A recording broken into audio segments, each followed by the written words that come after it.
Good evening. Taiwan students have ended their mass protest after being assured that their demands will be looked into. What they want is a faster pace of democratic reforms.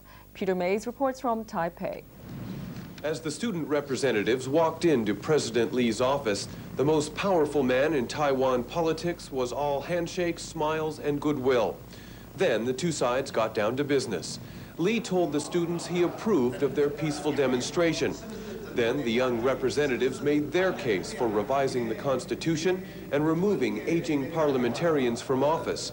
President Lee sidestepped specific replies to the students' demands. Instead, he repeated his plan for a broad-based conference on political reform. Lee said he didn't go to meet the students in the square because he was concerned about their safety, not his.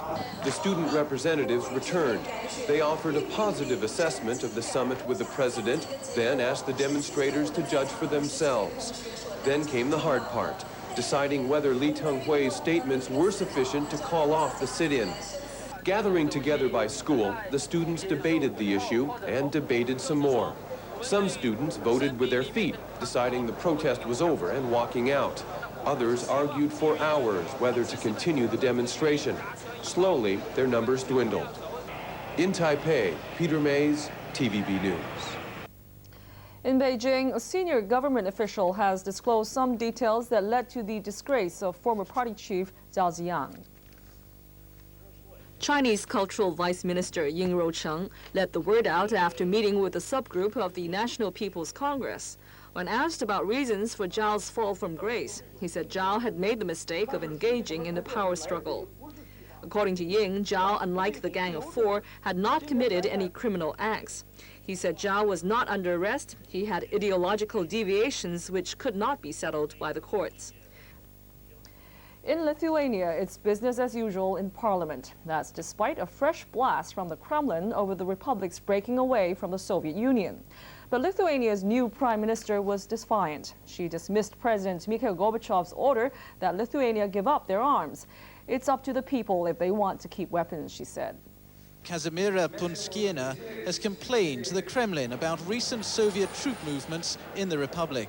She believes they're designed to intimidate, and she sent a strongly worded telegram to President Gorbachev.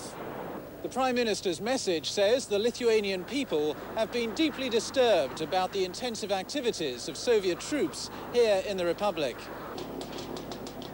Lithuanians are remaining calm and optimistic, though no one here is ruling out the use of force. Locally, legislators say the Independent Commission Against Corruption's demand that it be exempted from the Bill of Rights could be technically impossible. Carmen Lok reports.